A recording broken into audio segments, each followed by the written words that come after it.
Episode 1 the contract offer. Mumbai की जगमगाती रोशनी में एक नाम सबसे ऊंचा था, मल्होत्रा एम्पायर।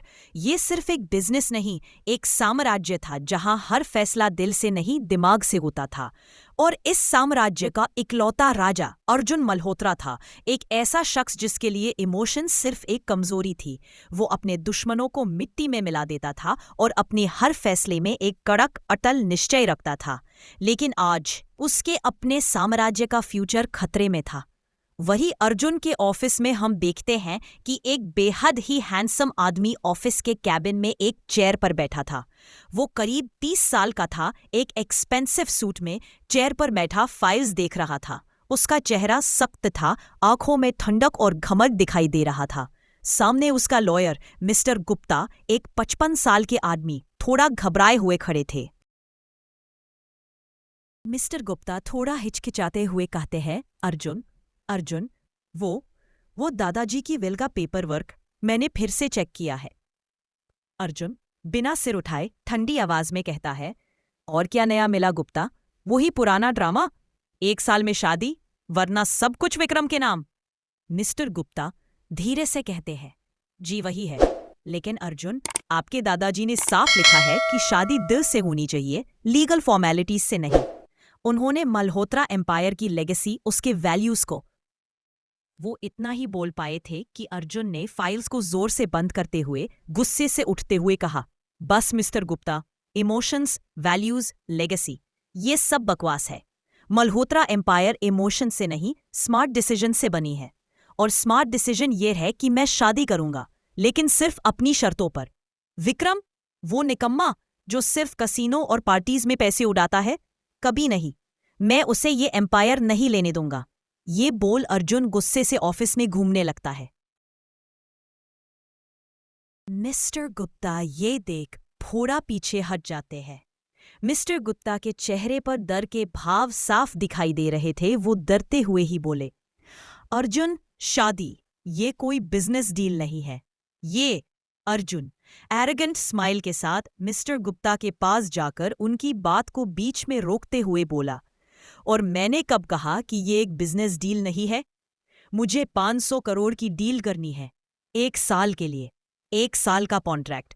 जो भी लड़की मेरे सामने आएगी उसे ये ऑफर मिलेगा, 500 करोड़, और उसके बदले वो सिर्फ मेरी वाइफ का किरदार निभाएगी। No emotions, no attachment, no drama. वो मेरी जरूरत पूरी करेगी और मैं उसकी। सिंपल। मिस्टर गुप्ता डर के साथ कहते हैं, लेकिन मल्होत्रा फैमिली के लोग वो। अर्जुन तीखी आवाज में कहता है, वो क्या करेंगे? वही जो उन्होंने हमेशा किया है, मेरे खिलाफ साजिश। Let them try. अभी सिर्फ एक ही मिशन है, एक ऐसी लड़की ढूंढो जो पैसों के लिए कुछ भी कर सके, और जल्दी करो, टाइम कम है। ये कहकर अर्जुन अपनी चेयर पर बैठ जाता है। उसका चेहरा बिल्कुल सख्त था। उसका चेहरा देख मिस्टर गुप्ता उदास होकर बाहर चले जाते हैं। अर्जुन मल्होत्रा ने अपना फैसला सुना दिया था। उसके लिए यह सिर्फ एक और बिजनेस डील थी, लेकिन वो अनजान था कि इस डील के दूसरे पहलू में जिंदगी और मौत की जंग चल रही थी। वही दूसरी तरफ हम देखते हैं, एक छोटे से साधारण से घर में एक लड़की जिसकी उम्र करीब 25 साल लग रही थी, एक कोने में बैठी रो रही थी। वो काफी बेचैन थी। वो प्रिया थी, प्रिया शर्मा। उसके सामने उसके पापा मिस्टर शर्मा हॉस्पिटल बेड पर लेटे हुए थे। उनके फेस पर ऑक्सीजन मास्क लगा हुआ था। डॉक्टर उनका चेकअप कर रहे थे। वहाँ काफी इमोशनल सिचुएशन थी। डॉक्टर प्रिया के पास आकर हल्के आवाज में कहते हैं, प्रिया, हम जितनी कोशिश कर सकते थे हमने कर ली है। उनका लिवर डैमेज हो चुका है, ट्रांसप्लांट ही आखिरी रास्ता है। प्रिया की आंखें आंसुओं से भरी हुई थी। वहाँ हाथ जोड़कर डॉक्टर से कहती है, डॉक्टर, कितना खर्चा आएगा? क्या वो ठीक हो जाएंगे? डॉक्टर उसकी हालत देख धीरे से कहते हैं, ऑपरेशन बहुत कॉम्प्लिकेटेड है। प्राइवेट हॉस्पिटल में 50 करोड़ तक खर्चा आ सकता है, और हमें इसके लिए फंड्स जल्दी अरेंज करने होंगे। प्रिया, उनके पास ज्यादा टाइम नहीं है। ये बोल डॉक्टर वहां से चले जाते हैं, और ये सब सुन प्रिया टूट जाती है। और जोर से रोने लगती है। उसका सर दर्द से पटने लगता है। ठीक वैसे उसके पास एक लड़की आती है। वो करीब 22 साल की लग रही थी।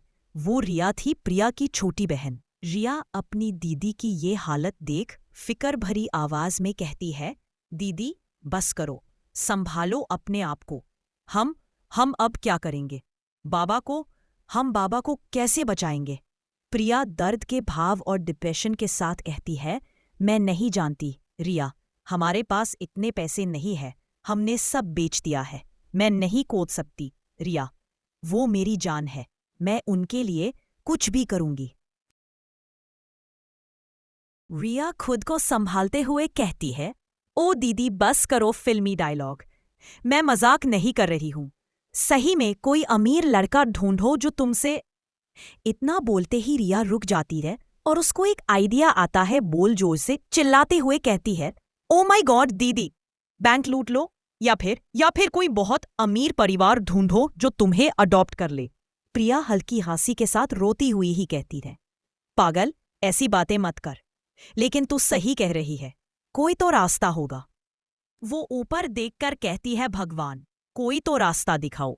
इसके बाद प्रिया अपने पापा के पास जाती है, उनके हाथ को पकड़ती है और उनकी सांस की आवाज सुनकर और भी ज्यादा बेचैन हो जाती है।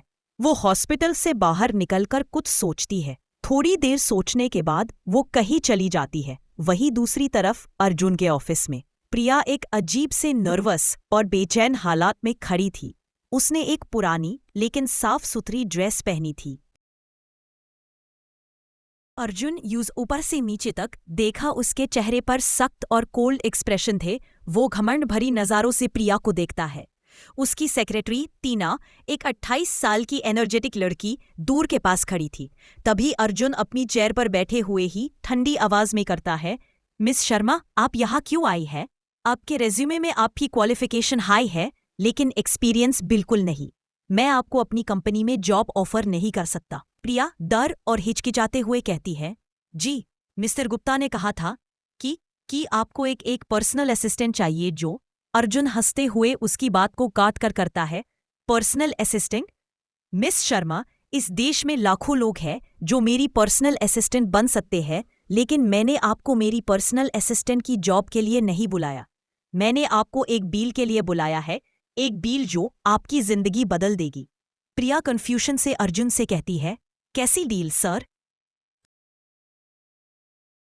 अर्जुन चेयर से उठकर प्रिया के पास आता है और उसकी आंखों में देखता हुए कहता है, सिंपल, मेरी वाइफ बनने के लिए मैं आपको 500 करोड़ दूंगा, 1 साल का contract, no emotions, no drama, no love, सिर्फ एक शादी का नाटक। सामने से सब कुछ दिखेगा लेकिन पीछे जीरो फीलिंग्स, ओनली डील। प्रिया की आंखें हैरानी से बड़ी हो जाती है। इस वक्त वो अपने आप को बहुत बेबास महसूस करती है। उसको अपने पापा का चेहरा ऑक्सीजन मास्क के पीछे नजर आता है। उसको रिया की आवाज सुनाई देती है, बाबा को कैसे बचाएंगे?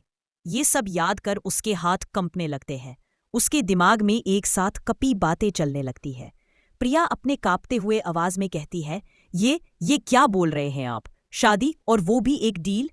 ये सुन अर्जुन अकड़ के साथ वापस अपनी चेयर पर बैठ जाता है। उसके चेहरे पर अब एक दिखावती मुस्कुराहट थी। वो इसी तरह करता है, यस, अब बोलिए मिस शर्मा, आपका फैसला क्या है? आप अपने पापा के लिए 50 करोड़ लेना चाहती हैं या उनका इंतजार करना चाहती है कि कब?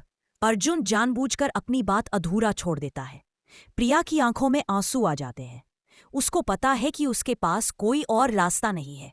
प्रिया धीरे से लेकिन दिल की गहराई से कहती है, मैं हाँ ठीक है, मैं इस डील के लिए तैयार हूं मिस्टर मल्होत्रा, लेकिन याद रखिए ये सिर्फ कॉन्ट्रैक्ट है। अर्जुन हंसते हुए कहता है, गुड, बहुत खूब, दिल से दिल का रिश्ता मुझे पसंद नहीं। ये डील कल से शुरू हो जाएगी, तैयार हो जाइए मिसेस मल्होत्रा। अर्जुन के मुंह से मिसेस मल्होत्रा सुनते ही प्रिया के दिल पर जैसे छुरी चल जाती है। उसे ये सब अब और नहीं सहा जा रहा था।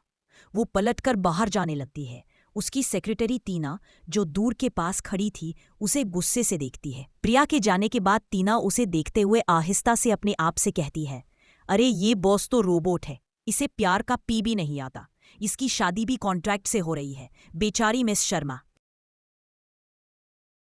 फिर टीना खुद को शांत करती है और एक गहरी सांस लेती है और जल्दी से अर्जुन के पास जाती है। वहीं दूसरी तरफ प्रिया के घर में प्रिया बैठकर सोच रही थी। उसकी बेचैनी और बढ़ गई थी। तभी उसकी माँ मिसेस शर्मा उसके पास आती है। मिसेस शर्मा हल्के फिक्र भरे आवाज में कहती है, प्रिया, क्या हुआ? तुम वहां से क्यों आ गई? क्या वो लोग पैसे नहीं दे रहे? प्रिया की आंखें आंसुओं से भरी हुई थी। वो अपनी माँ को गले लगाते हुए कहती है, माँ, मैंने एक जॉब ढूंढ ली है जिससे हमारे पास बहुत पैसे आ जाएंगे। बाबा का इलाज हो जाएगा। ये सुन मिसेस शर्मा खुशी से कहती है, सच में? ये तो खुशी की बात है, पर तुम इतना उदास क्यों हो? ऐसा क्या काम है? प्रिया गहरी सांस लेती है और कहती है, वो मैं आपको बाद में बताऊंगी माँ, बस मुझ पर भरोसा रखिए, मैं सब ठीक कर दूंगी। इतना कहकर प्रिया अपनी माँ को गले लगा लेती है। उसके दिल में एक अजीब सा डर था। वो जानती थी कि उसने जो फैसला लिया है वो उसकी जिंदगी बदल देगा। प्रिया ने अपने पापा की जिंदगी बचाने के लिए एक ऐसी डील स्वीकार कर ली थी जिसके पहले वो कभी कल्पना भी नहीं कर सकती थी। लेकिन क्या वो इस कॉन्ट्रैक्ट को निभा पाएगी? क्या अर्जुन का सख्त दिल कभी पिघलेगा? और क्या प्रिया के इस फैसले से उसके और उसके परिवार के बीच एक तूफान खड़ा हो जाएगा? आखिर क्या होगा आगे जाने के लिए देखते रहिए कॉन्ट्रैक्ट की दुल्हन। स्टोरी पसंद आए तो लाइक, शेयर और चैनल को सब्सक्राइब करना ना भूलें।